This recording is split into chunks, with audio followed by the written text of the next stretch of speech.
Jai Sai Ram. Sainath really loved his devotees and therefore he pulled them towards himself and reminded them of their duties. Today we are going to read about a story of Bhagwant Rao where he forgot the promise made to his father of worshipping Lord Vithala and how Baba reminded him of his duty to worship him. It's a beautiful story of Bhagwant Rao where Baba taught him a lesson.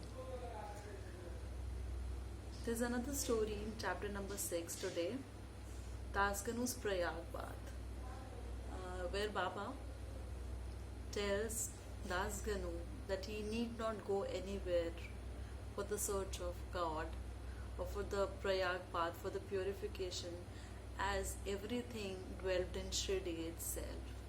Baba was himself the God, and his presence and his blessings made a person pure.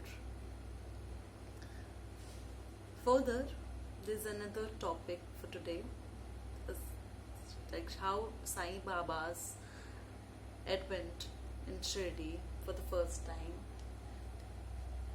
where he was found. He was found under a neem tree, and how people discovered that he was none other than the incarnation of Lord himself. Lastly, we'll be reading about the three famous vadas built by the devotees of Sainath under the guidance of Baba only in the Shirdi. Bhagwant Rao's story. How much Baba was inclined for the worship of Vithala, it becomes clear from the story of Bhagwant Rao's. Bhagwant Rao's father was a great devotee of Lord Vitthal. Every year he used to go to Pandharpur taking Vadi. They had an ideal of Vithoba in their house, whom they worshipped daily. After his death, his son Bhagwant Rao gave up Vari worship, devotion, and every deed. Whether Bhagwant Rao came to Shirdi, when he came, then Baba, seeing him said, his father was my best friend. Therefore, I have called him here to remind him of his duties. He has never given oblation and kept me and Vithoba hungry. Therefore, I have inspired him to come here. Now I will forcefully drag him towards the worship. Dasganu's Prayag Path. At the confluence of rivers Ganga and Yamuna, there is a famous pilgrimage called Prayag. Hindus believe that by taking bath, all their sins will be destroyed. On every festival, thousands of devotees go there for the bath. Once Dasganu also decided to go there and take bath, so he asked Baba for the permission to leave. Baba said, "What is the necessity of wandering there uselessly? Our Prayag is here itself. Have faith in me." Just then, a great miracle happened. As Dasganu bore down at the feet of Baba, just then the stream of Ganga and Yamuna began to flow. Seeing this miracle, the devotion and the love of Dasganu overflew. Streams of tears began to flow from his eyes. He felt some inner inspiration, and the Stotram Vani of Sai automatically began to flow from his mouth.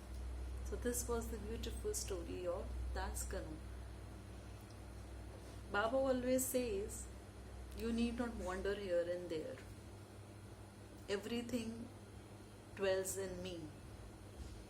Search for me instead, rather wandering here and there in search of God. There are many stories in Sai Satcharitra. We'll keep reading that how Baba always told his devotees that you need not go to the pilgrimage, different places to find God. God is in you. He sits in you. The soul you have, it has God in it. When you meditate on God all the time, you experience Him. You experience your soul. answering you. And there Baba resides. That's why Baba always says, I reside in you. Look in yourself. I reside in you. So, the conclusion is that Baba, he is everywhere, and we need not wander to other places to find God, because he himself is God. One side of Baba calms us down. As we know, it's a special trait that looking into his eyes, looking at him, meditating upon him, it calms our mind, it calms our body, and karma, bad karma is destroyed when we meditate on Lord. Now, Sri Sai Baba's first advent in Shirdi. Nobody knows about the parents of Sai Baba, his place and time of birth. Much research has been done in this connection. Inquiries have been made from other people and Sai himself in the connection, but no satisfactory source came to his hand. In fact, people are totally unknown about this subject. Namdev and Kabir Das had not taken birth like we ordinary people. They were found in the lap of nature as a small boy. Namdev was found on the banks of river Bhagirathi to Gunoi, and Kabir Das was found at the banks of river Bhagirathi to Tamil. And similar was in the case of Sai Baba. He himself appeared for the welfare of the devotees under a neem tree as a young man of 16 years of age. At that time, he seemed to be an absolute Brahmagyani. He had no desire of any worldly thing, even in his dream. He had discovered Maya. He disowned Maya, and salvation was lying at his feet. Resident of Shirdi, an old lady, the mother of Sri Chaptar, explained about him as follows. One young, healthy, active, and very handsome young boy was seen at first. Immersed in contemplation under the neem tree, he had no care of heat and cold. So there's a picture which depicts Sai Baba sitting under the neem tree. If you see, if you go to Sai Baba's Shirdi Mandir temple, then we see that behind Samadhi Mandir, when we exit from the back side, there's a beautiful neem tree. It's covered from all the sides, but people are allowed to pay their respects and pray there. It's a beautiful big neem tree where Baba used to sit and meditate. And this is what this chapter is talking about. The Baba used to sit there, and he was, people for the first time, when they saw him there, he looked beautiful, immersed in God, and he had no worldly desires. Since the childhood, he was seen he was saintly, he was a very saintly person since childhood, and since then people knew that Shirdi has been great to have him. The land of the Shirdi has been blessed because of Baba. Fortunate as those who were under Baba, who spoke to him, who saw him, who was guided by him. During the day, he did not meet anyone, and in the night he used to wander alone fearlessly. People used to ask, dumbfounded, from where has this young man come? His build-up and shape was so beautiful that by seeing him once, people got attracted towards the young man.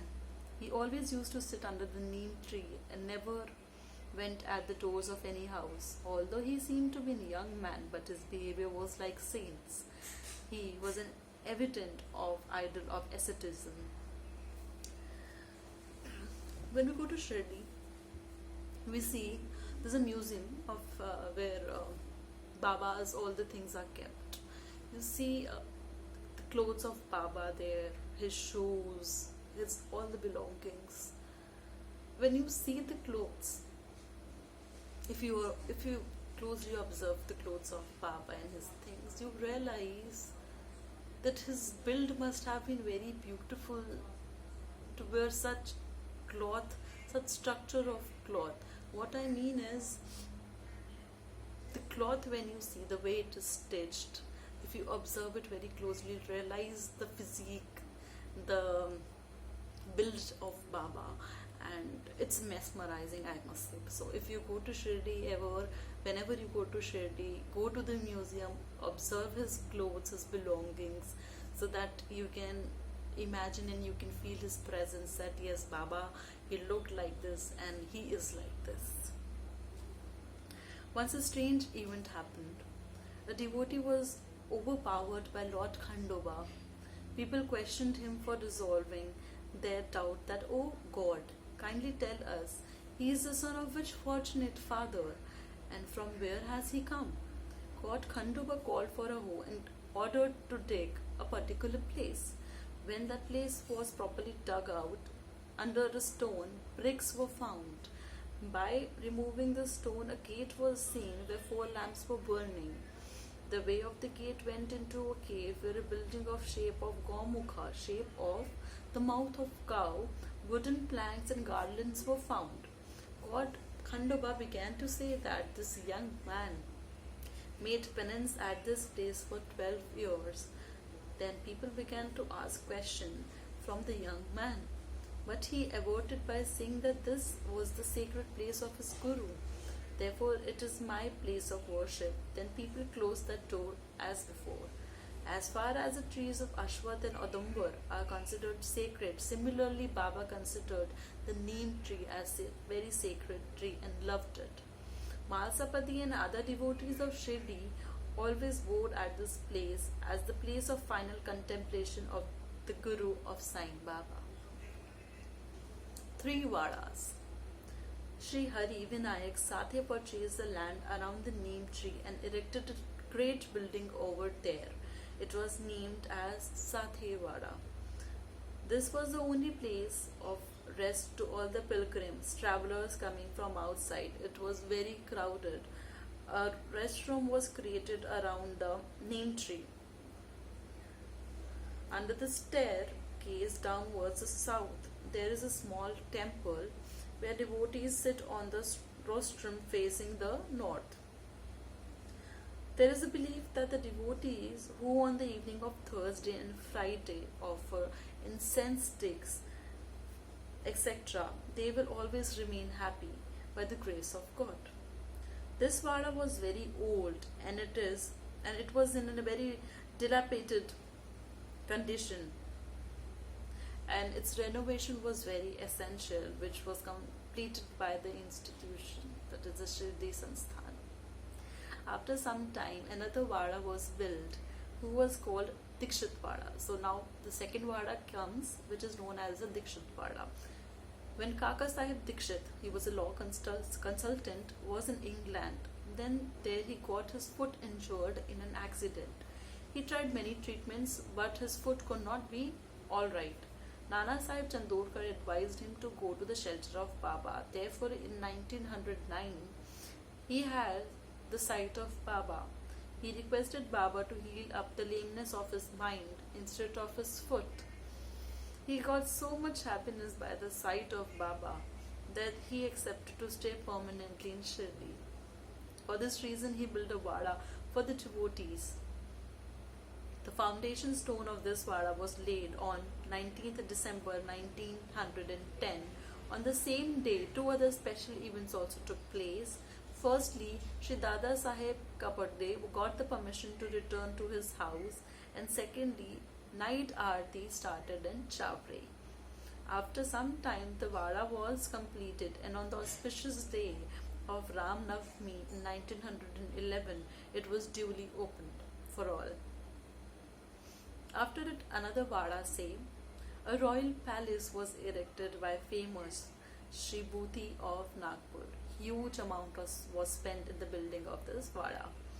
His all wealth became successful because Baba's remains are resting there, and at present it is called as Samadhi Mandir. This is the same place I am talking where Baba is there, where we go to for the darshan of Baba, And just behind, when we exit from the Samadhi Mandir, is the beautiful neem tree where Baba used to sit.